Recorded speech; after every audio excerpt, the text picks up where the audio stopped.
Daí pessoal, tudo bem com vocês?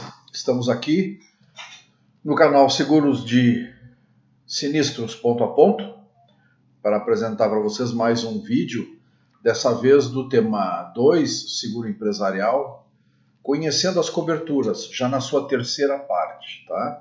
Então essa terceira etapa, nós estamos abordando mais 4 coberturas complementares à cobertura básica, tá? E sendo que a primeira que nós vamos abordar, eu peço o cuidado para vocês de prestarem atenção, porque é uma cobertura que não deixa de ter importância, mas ela precisa ser bem compreendida para que se evite problemas envolvendo o cliente e a seguradora por interpretação dos sinistros, tá? O desmoronamento tem essa característica, a qualidade da interpretação, tá? Então, vamos lá começar por esse, depois nós temos as outras 3 ali, impacto de veículos, perda ou pagamento de aluguel e instalação em novo local, tá? Mas vamos no desmoronamento primeiro, tá? A ideia da cobertura de desmoronamento é dar cobertura ao cliente, aqui a nossa pessoa jurídica, para os seus bens, sejam eles prédio, móveis, utensílios, instalações, mercadorias, não importa. Decorrente, tá, de desmoronamento. Também podemos usar o termo desabamento, tá? É equivalente, tá? Seja ele total ou parcial da estrutura, tá? Mas o desabamento e o desmoronamento é da estrutura. Mas muros também são equivalentes. Muros se equivalem também à parte da edificação, tá? Os muros de arrimo, tá? O que é um muro de arrimo? O muro de arrimo é um muro de contenção que ele é edificado para segurar normalmente volumes de terra, né? Não é aquele muro só para dividir um imóvel do outro, né? É um que retém a estrutura, normalmente é volume de terra, tá? Também isso, se houver um desmoronamento, um desabamento, total ou parcial, tem cobertura, tá? O que cobre o desmoronamento? Cobre os elementos estruturais. Muro é um elemento estrutural, muro de arrimo é um elemento estrutural. Uma viga, um pilar, uma laje, tá? Isso tudo é um teto, um telhado, uma cobertura, tudo isso é elemento estrutural, tá? Isso tudo está garantido, tá? Seja ele total ou parcial, não importa, tá? A outra questão, se aconteceu um problema e parte dessa estrutura está em iminência de desmoronar, tá? Em iminência de desmoronar, mediante um laudo de um engenheiro, tá, que caracterize essa eminência, também estamos diante de um sinistro de desmoronamento, tá? Ou seja, não precisa a estrutura toda vir abaixo, ou parte dela vir abaixo, né? Se nós estamos numa condição de que a estrutura está de eminente desabamento ou desmoronamento, mediante um laudo, que se conclua essa condição, a seguradora vai acolher também, tá? Despesas para evitar o aumento do prejuízo. Normalmente essas despesas são o quê? São a criação de contenções, tá? Para que evite que o prejuízo aumente. Essas despesas também são pagas, tá? Sem problema nenhum. Agora, o que não cobre? Os riscos excluídos. Aqui é a atenção que nós precisamos ter, tá? Material de acabamento e de revestimento. Isso não é desmoronamento, tá? Por quê? Porque não é estrutural. Se um forro de gesso desaba, o prédio não tem risco de nenhum impacto. É o forro, né? É o drywall, tá? Essas coisas se só elas forem identificadas, não há condição de se ter a cobertura, tá? Marquises também não são estruturais, tá? Também estão fora. Artigos de decoração, isso tudo não é desmoronamento nem desabamento, tá? A outra questão, essa aqui é o detalhe mais complicado, tá? Falhas de construção, se for identificado, é risco excluído. fadiga de material, erro de projeto, vício próprio, danos pré-existentes e má conservação. Perdão. São características que envolvem problemas aí, e eu digo porque eu já tive experiência como perito e como regulador de sinistros. Às vezes, as pessoas por má fé, o que fazem? Contratam uma cobertura para o seu imóvel, seja ele pessoa física ou jurídica, porque na pessoa física também a gente tem cobertura de desmoronamento, porque a estrutura está com problema. Tá? E aí contratou, tem a pólice emitida, vai lá e denuncia a cobertura. Sinistro de desmoronamento. Tá? E aí nós vamos ao local e percebemos que é uma coisa antiga, né, em que o segurado está procurando, infelizmente, né, tentar se recuperar dessa despesa utilizando a seguradora como meio para fornecer os recursos. Tá? Se ficar caracterizado que é um dano pré-existente, não tem cobertura. Tá? E aí é o grande problema. Tá? Nós temos mais o que aqui? Os riscos excluídos nós temos também. Se o imóvel estiver em reforma, tá? Ou estiver em construção, não há cobertura de desmoronamento. Tá? Se nós temos obra no imóvel, mesmo que seja uma reforma, esse tipo de problema vai lá para o seguro de risco de engenharia. Tá? Ele não fica sem uma proteção. Risco de engenharia, tá, pessoal? Risco de engenharia. Tá? A outra condição também, eu estou lendo as principais aqui porque o rol é grande, tá? O outro risco excluído é que se os muros de contenção estiverem em todo ou parte madeira, tá? Também não é possível. Nós estamos falando aqui os muros, e os muros de arrimo é de concreto, cimento, areia, né? Ou o uso do sistema gabião, tá? Que são pedras que são montadas para reter as encostas. Tá? Isso sim, madeira não. Tá? Essas são as condições assim mais básicas das exclusões de desmoronamento, mas eu alerto para vocês que o grande problema está aí. É excluído falha de construção, fadiga de material. A fadiga de material normalmente está identificada aí em estruturas de concreto que a gente identifica que estão com as ferragens expostas há muito tempo e elas se fragilizam e com isso a estrutura de concreto pode vir a desabar. Tá? Esse é um problema grande. Tá? Erro de projeto também, isso também é fácil de caracterizar, não é difícil. Mediante um cálculo estrutural você consegue confirmar isso. Tá? Então, seguradoras não têm dificuldade para conseguir descobrir isso através dos seus peritos. Tá? Então, isso desmoronamento. Tá? Vamos ver agora o impacto de veículos. O impacto de veículos é muito interessante, tá?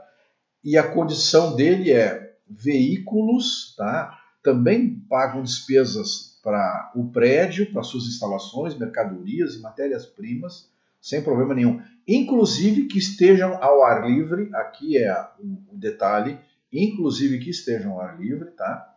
Por impacto involuntário de veículos de terceiro, tá? De veículo de terceiro. Quando esse veículo estiver transitando na via pública e por algum problema invade o local do risco, tá? Esse é o objetivo da cobertura de impacto de veículo, tá? E o veículo terrestre, que aqui é o objeto, é o meio para que se cause o impacto, a gente pode entender todo o veículo que tenha qualquer tipo de tração, tá? Até os que não possuem tração, tá? Uma carreta, tá? Que se diz, por exemplo, um caminhão que tem um cavalo mecânico, está transportando uma carreta, né? E se desacopla a quinta roda, né?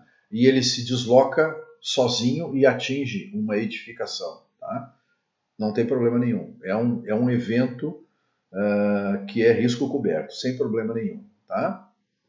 O que é as exclusões específicas de impacto de veículo? Tá? veículos, exceto quando se tratar de mercadoria de empresa segurada. Tá? Ou seja, veículos do segurado não estão fora daqui. Tá? Atingir o próprio local segurado, veículos do segurado, essa é a ideia. Não. Tá? Qualquer dano material ou corporal causados a terceiro. Aqui é outro tipo de cobertura. Tá? Danos provocados por fenômenos da natureza. Tá? Se isso leva ao veículo a impactar, o veículo sai flutuando em cima da água em função de uma enxurrada e atinge um local. Tá? Isso também não tem cobertura. Tá? E impacto de veículos aéreos e seus componentes. Isso a gente sabe que na cobertura básica ou na cobertura de vendaval, muitas vezes as seguradoras agregam essa cobertura lá. Tá? Então, o impacto de veículos pode ter o interesse, principalmente dependendo do zoneamento dos prédios. Né? Prédios de esquina, grande fluxo de veículos, né? Estou já dando as dicas aqui, por exemplo, com aclives ou declives acentuados, né? Próximo de morros ou encostas. Essas condições assim normalmente são mais propícias para esse tipo de cobertura. Tá? Terceira cobertura, perda ou pagamento de aluguel, tá? Que é muito interessante e pode ser combinada com a outra ali, que é a quarta, que é a instalação em novo local. Tá? Vamos ver as duas, vocês vão entender o que eu estou comentando aqui. Perda ou pagamento de aluguel, tá? De imóvel. Né?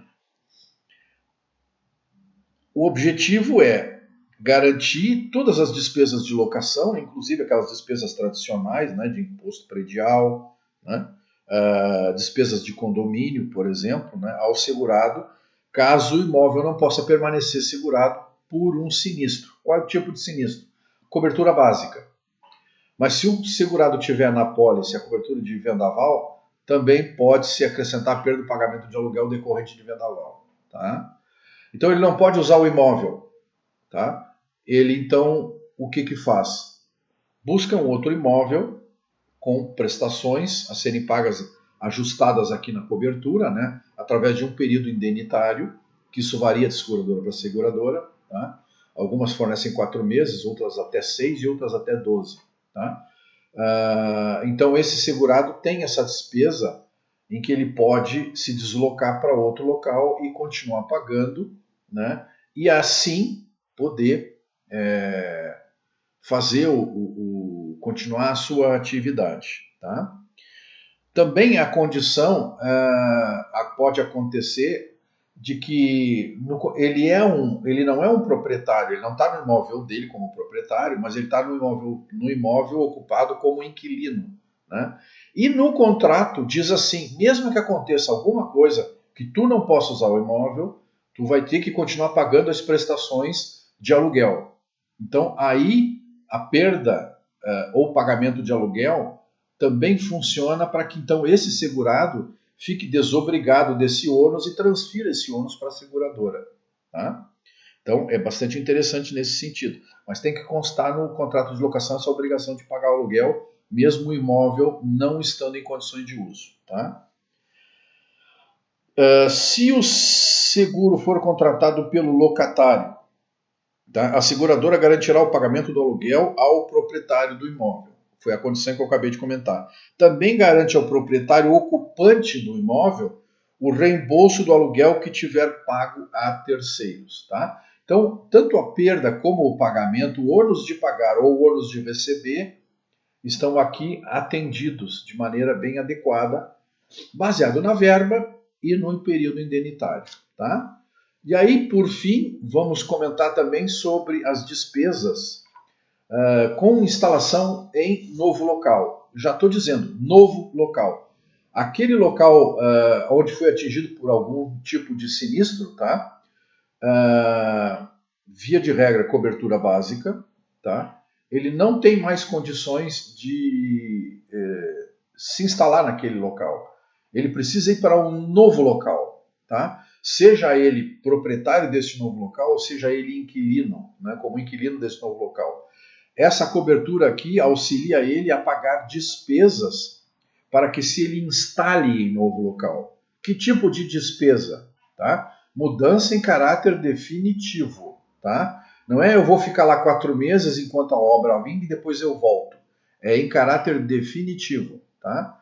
Obras de adaptação desse imóvel que está sendo adquirido ou locado, colocação de vitrines, balcões, armações, né, para poder continuar a sua atividade, pagar fundo de comércio. O que é fundo de comércio? São as luvas, em função do ponto, né?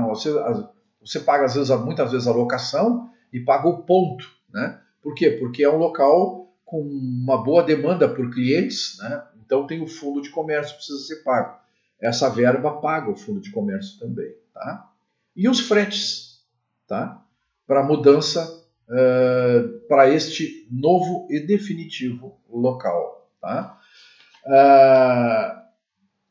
Pergunta: e os custos? Desmoronamento é o maior custo deles, tá? Impacto de veículo, perda ou pagamento de aluguel, instalação em novo local, custos extremamente baixos, tá? Não impactam em praticamente nada, percentualmente falando, no custo de uma pólice e às vezes podem ser de grande utilidade para o cliente, tá? Deixo isso como recomendação, tá? Concluímos aqui este vídeo. Espero que tenha sido interessante para vocês. Se inscrevam no canal se acharem interessante, deem o sininho para continuarem recebendo os novos vídeos. E logo acima da minha imagem vocês têm um pontinho preto ali. Clicando ali, vocês vão direto para a playlist do canal, aonde lá vocês vão ter em ordem cronológica todos os vídeos nessa área de seguros, que são os vídeos azuis, postos lá para vocês continuarem o estudo. Que esse é o meu objetivo, né? Estudar sobre seguros e sinistros. Tá? Muito obrigado por enquanto, então um abraço a todos, fiquem com Deus.